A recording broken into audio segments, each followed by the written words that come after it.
YouTube. It is Roux-en-Y for health here. It's been a while.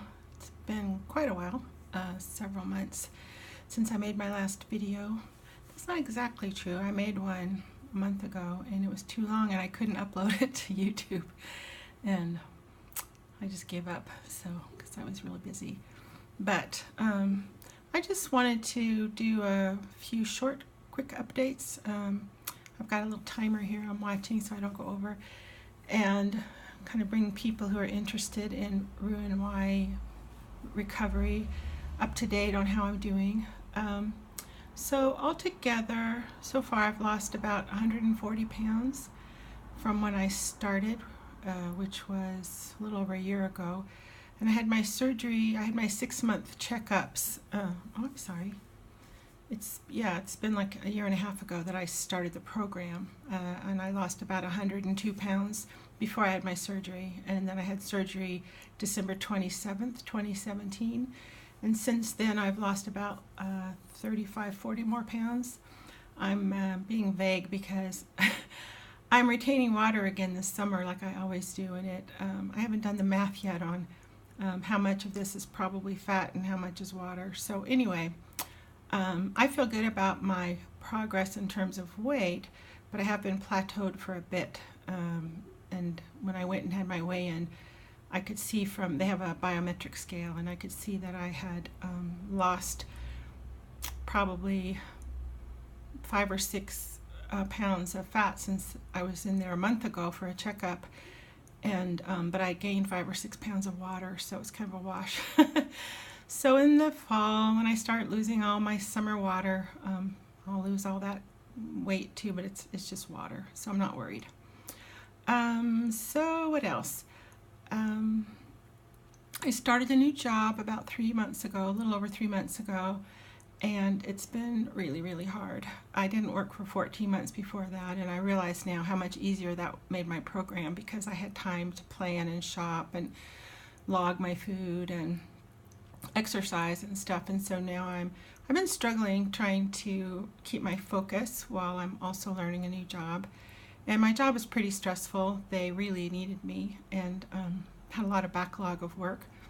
So I've been trying to balance all that.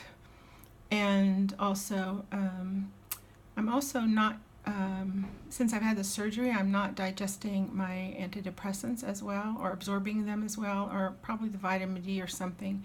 But I've had a kind of a resurgence in my clinical depression that has been really hard. So about 10 days ago, I went to the emergency room because I couldn't get a doctor's appointment, and I just said, I need help.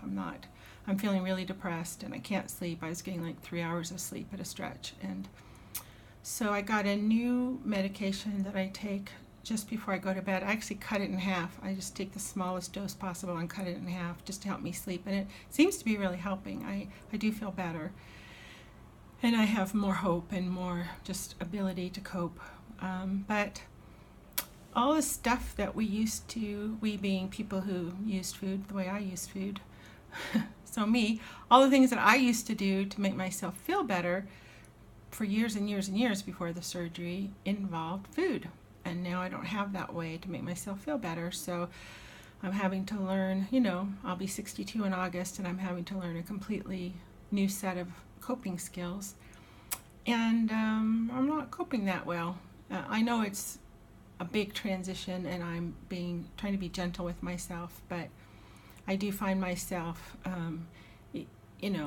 sliding over into wanting to have more yogurt or more protein shake or more something oral, something that has some calories in it to make myself feel better. And I also consciously know that that's not how I'm going to be healthy going forward. So I have had a lot of health benefits, and I'll talk about those in the next video, but the main one that I wanted to report is that I'm down to only 15 units of insulin a day, whereas I was on 120, 130 units before.